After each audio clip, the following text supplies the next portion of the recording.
Hi guys, just another little story for you today. I'm going to start a chapter book, which is one of my favourite Michael Morpurgo books, which is Kensuke's Kingdom.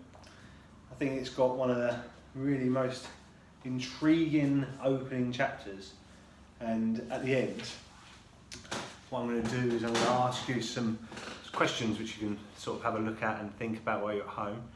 If you're listening to this, have a little look up here, and when there's a little star, that will give you an indication of where the information for the questions is going to be. So I'll begin. Chapter 1. The Peggy Sue. I disappeared on the night before my 12th birthday, July 28th, 1988. Only now can I at last tell the whole extraordinary story, the true story.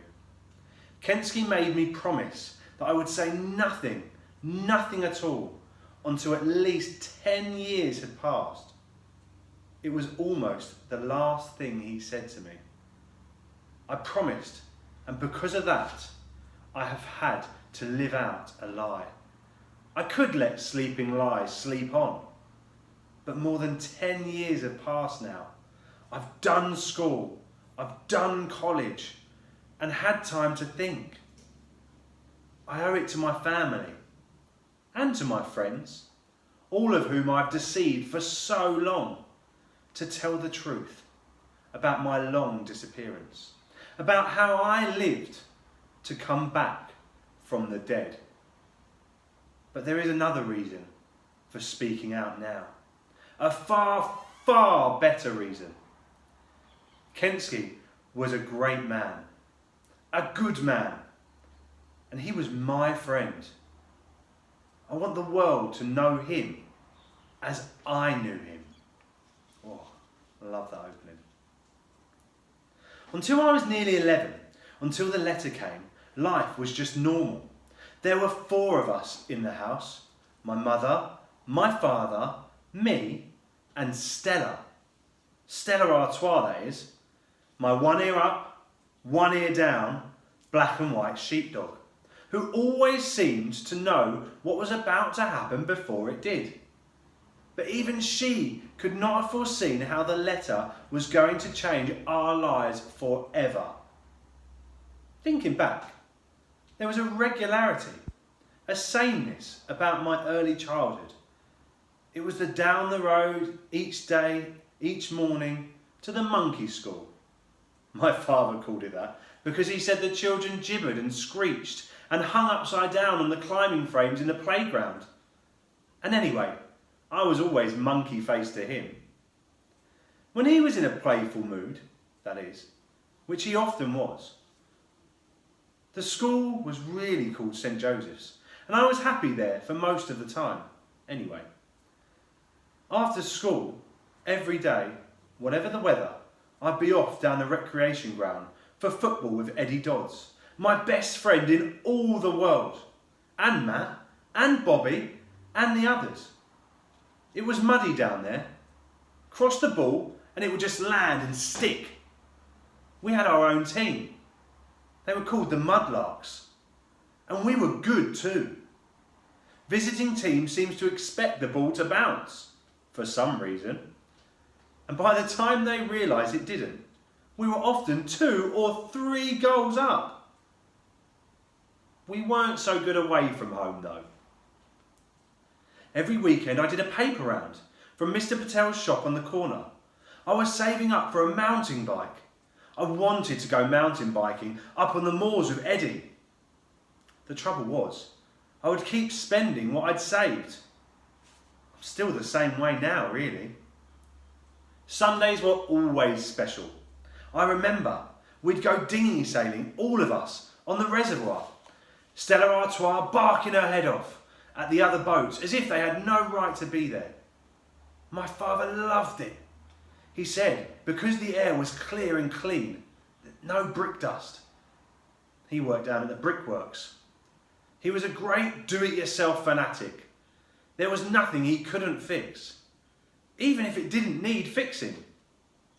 So he was in his element on a boat. My mother, who worked part-time in the office at the same brickworks, revelled in it too. I remember her once throwing back her head in the wind and breathing in deep as she sat on the tiller. "This is it," she cried. "This is how life is supposed to be. Wonderful, just wonderful." She always wore the blue cap. She was the undisputed skipper. If there was a breeze out there, she'd find it and she'd catch it.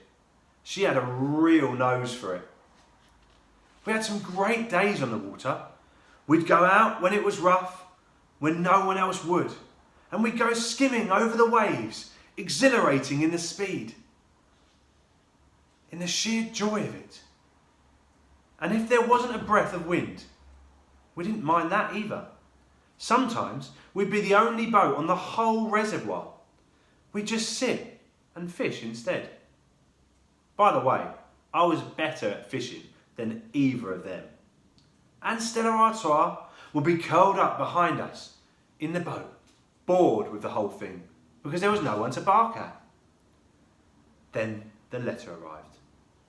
Stella Artois savaged it as it came through the letterbox. There was a puncture holes in it and it was damp, but we could read enough. The brickworks were going to close down. They were both being made redundant. There was a terrible silence at the breakfast table that morning. After that, we were sent sailing on. After that, we never went sailing on Sundays anymore. I didn't have to ask why not. They both tried to find other jobs, but there was nothing. A creeping misery came over the house. Sometimes I'd come home and they just wouldn't be speaking. They'd argue a lot about little niggly things. And they'd never been like that. My father stopped fixing things around the house. He was scarcely ever home anyway. If he wasn't looking for a job, he'd be down in the pub. When he was home, he'd just sit there flicking through endless yachting magazines and saying nothing.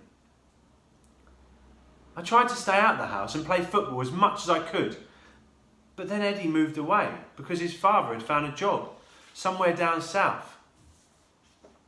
Football just wasn't the same without him. The Mudlarks disbanded.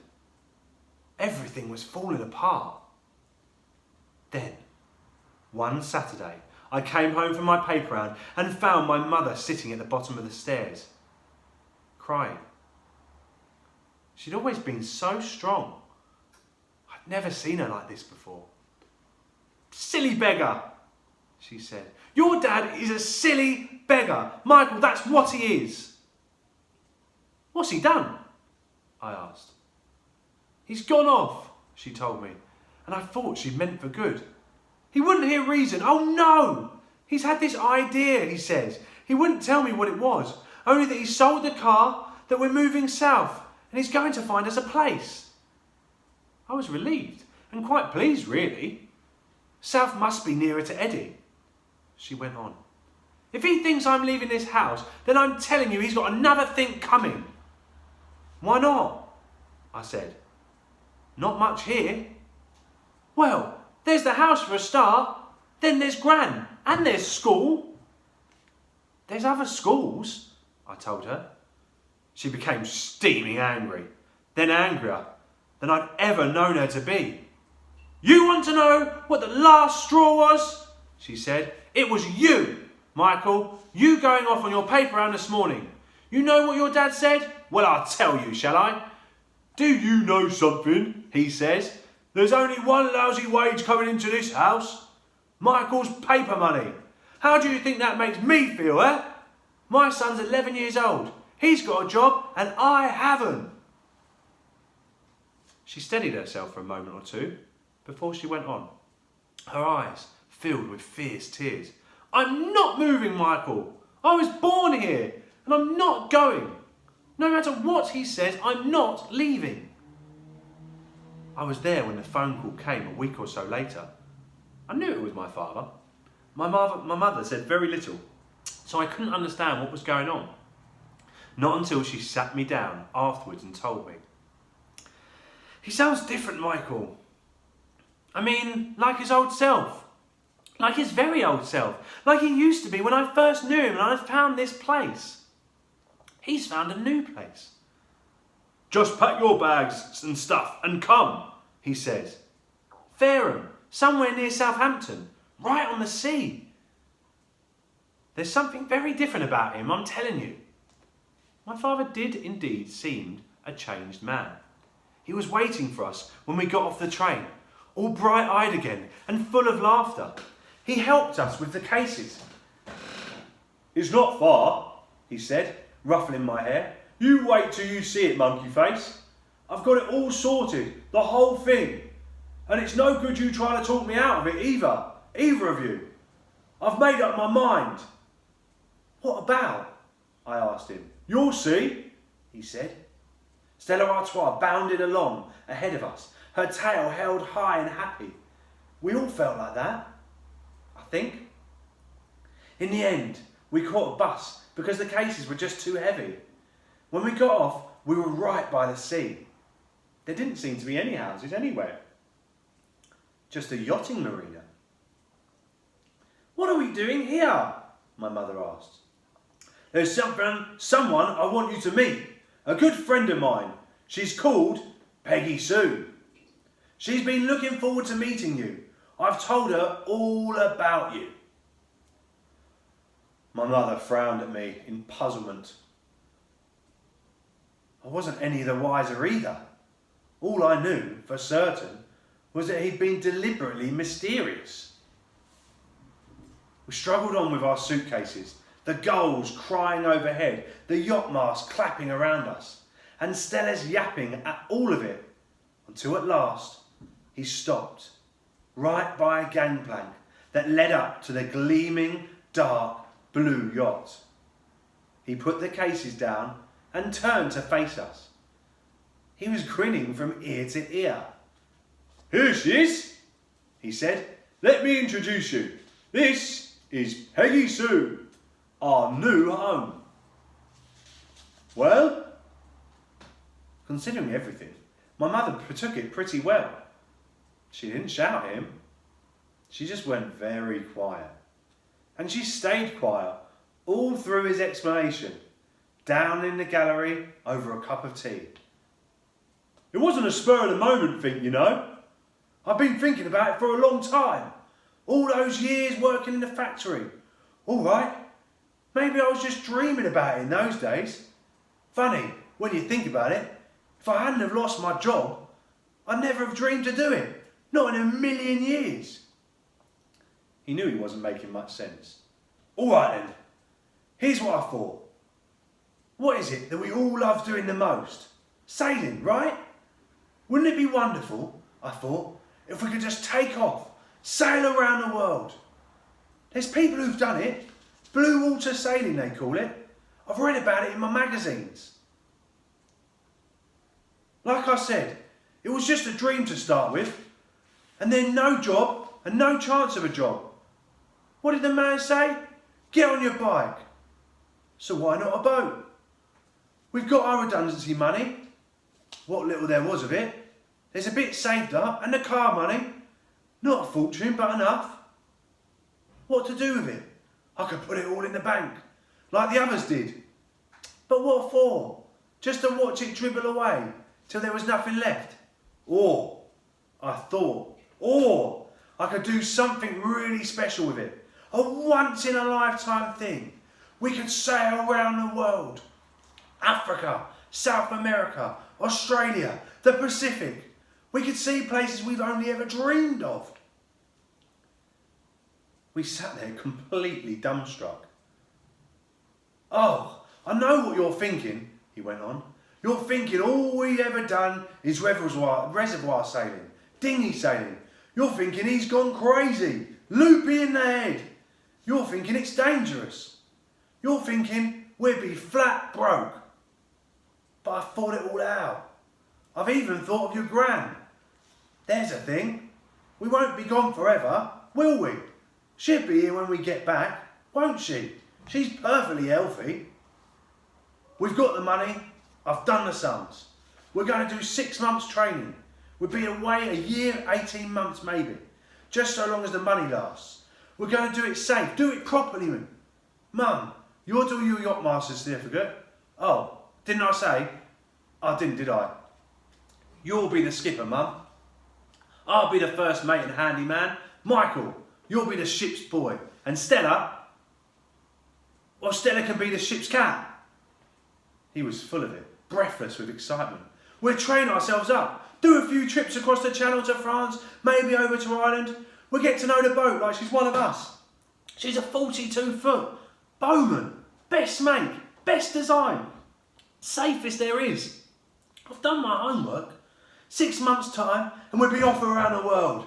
It'll be an adventure of a lifetime. Our one chance. We'll never get another one. What do you think then? Excellent? I breathed, and that was exactly what I did though. And I'll be skipper, you say? My mother asked. Aye, aye, Captain. And my father laughed and gave the mock salute. What about Michael's school? She went on. I thought of that too. I asked the local school down here. It's all arranged. We'll take all the books he needs and I'll teach him. You'll teach him and he'll teach himself. I'll tell you something for nothing. He'll learn more in a couple of years at sea than he ever would at that monkey school of his. Promise? She took a sip of her tea and she nodded and then nodded slowly. All right, she said. I saw she was smiling. Why not? Go ahead then. Buy her. Buy the boat. I already have, said my father. Of course, it was madness. They knew it. Even I knew it. But it simply didn't matter. Thinking back, it must have been the kind of inspiration driven by desperation. Everyone warned us against it. Gran came visiting and stayed on board. It was all quite ridiculous, she said. Reckless, irresponsible. She was full of doom and gloom. Icebergs, hurricanes, pirates, whales, supertankers, freak waves. She heaped up horror upon horror, thinking to frighten me and so frighten off my mother and father. She succeeded in terrifying me all right, but I never showed it. What she didn't understand was that there were three were already bound together, now by a common lunacy. We were going, and nothing and no one could stop us. We were doing what people do in fairy tales. We were going off to seek adventure. To begin with, it all happened much as my father had planned, except that the training took a lot longer. We soon learned that handling a 42-foot yacht was not just dinghy sailing in a bigger boat.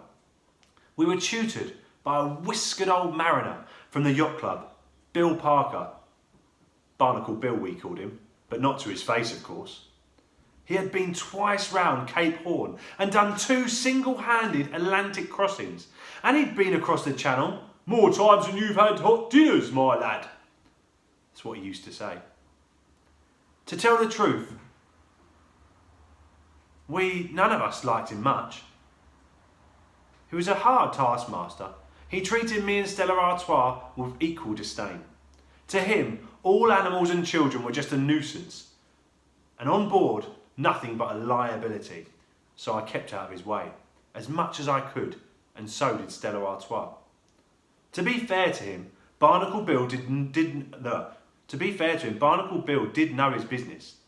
By the time he had finished with us, my mother was given her certificate. We felt we could sail the Peggy Soup anywhere. He had inculcated us with healthy respect for the sea, but at the same time, we were confident we could handle just about anything the sea could hurl at us. Mind you, there were times I was scared rigid. My father and I shared the terror together, silently. You can't pretend. I learned with a towering green wall of sea, 20 feet high, bearing down on you. We went down in troughs so deep, we never thought we could possibly climb out again. But we did. And the more we rode out terror, rode the waves, the more we felt sure of ourselves and the boat around us. My mother, though, never showed even the faintest tremor of fear. It was her and the Peggy Sue between them that saw us through the worst moments. She was seasick from time to time, and we never were, so that was something. We lived close, all of us, cheek by jowl, and I soon discovered parents were more than just parents. My father became my friend, my shipmate. We came to rely on each other, and as for my mother, the truth is, and I admit it, that I didn't know she had it in her. I'd always known she was gritty, that she'd always keep on at a thing until she'd done it. But she worked night and day over her books and charts until she had mastered everything. She never stopped. True, she could have been a bit of a tyrant if we didn't keep the boat ship-shape, but neither my father nor I minded that much, though we pretended to. She was the skipper. She was going to take us round the world and back again. We had absolute confidence in her. We were proud of her. She was just brilliant. And I have to say, the ship's boy and the first mate were pretty brilliant too, on the winches, at the helm, and dab hands with the baked beans in the galley. We were a great team. So, on September the 10th, 1987, I know the date because I have the ship's log in front of me as I write. With every nook and cranny loaded with stores and provisions, we were at last ready to set sail on our grand adventure, our great odyssey. Gran was there to wave us off, tearfully. In the end, she even wanted to come with us, to visit Australia. She'd always wanted to see koalas in the wild. There were lots of our friends there too, including Barnacle Bill. Eddie Dodds came along with his father. He threw me a football as we cast off. "Lucky mascot!" he shouted. When I looked down at it later, I saw he signed his name all over it, like a World Cup star. Stella Artois barked her farewells at them, and at every boat we passed in the Solent. But as we were sailing out past the Isle of Wight, she fell strangely quiet. Maybe she sensed, as we did, that there was no turning back now. That was not a dream. This was reality. We were off, round the world, and it was real. Really real. That was chapter 1. I love that book. It really brings sort of a thought process to you and seeing what's going to happen and trying to bring that mind into what's going to happen next, what's going to happen as they're sailing around. Who is this gentleman he talks about at the beginning of the book? So as you've looked, as you've seen some stars up in the corner, have a look at the questions I'm going to put up now. See if you can answer them, whether you write them, whether you tell them to your family, or you just talk to yourself and think about the answers. It doesn't matter. You're thinking and you're reading. Stay safe, guys. Hope you're okay. And one day, hopefully, we'll see you all soon. Thank you. Bye-bye.